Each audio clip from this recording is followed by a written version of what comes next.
Shalom. Tetap optimis saudara-saudara. Dan ini adalah hari terakhir dalam topik ketaatan.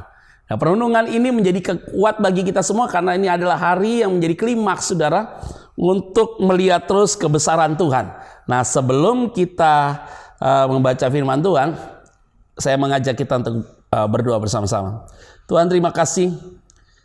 Biarlah kebenaran firman Tuhan yang sepanjang minggu ini kami belajar dari tokoh Abraham dalam segi ketaatan. Kami belajar juga Tuhan dari sosok Engkau ya Tuhan yang mengajarkan nilai konsistensi dan ketaatan ini dengan baik. Karena itu ya Bapa, pada hari ini firman Tuhan yang akan kami renungkan akan menjadi suluh bagi kami untuk kami melangkah sepanjang hari ini. Di dalam nama Tuhan Kristus kami berdoa dan mengucap syukur. Haleluya. Amin.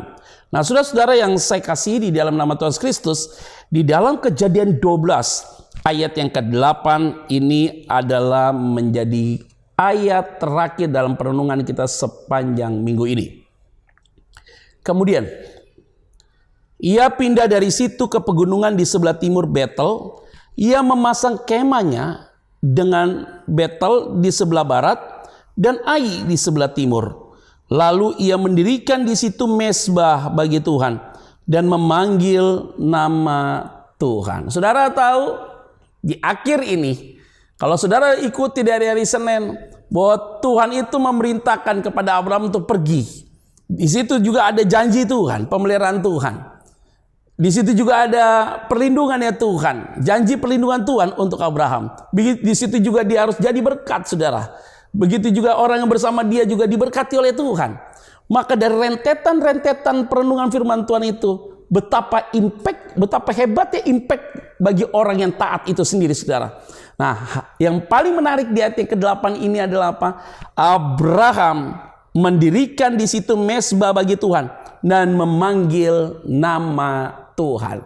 Kembali lagi saya mau ingatkan bagi kita, orang yang hidup dalam ketaatan, ketika dia diberkati Tuhan, ketika dia mengalami perlindungan daripada Tuhan, ketika hidupnya jadi berkat bagi banyak orang, ketika ada orang yang bersama dia pun diberkati Tuhan. Ingat baik-baik, dia tahu itu berasal dari Tuhan.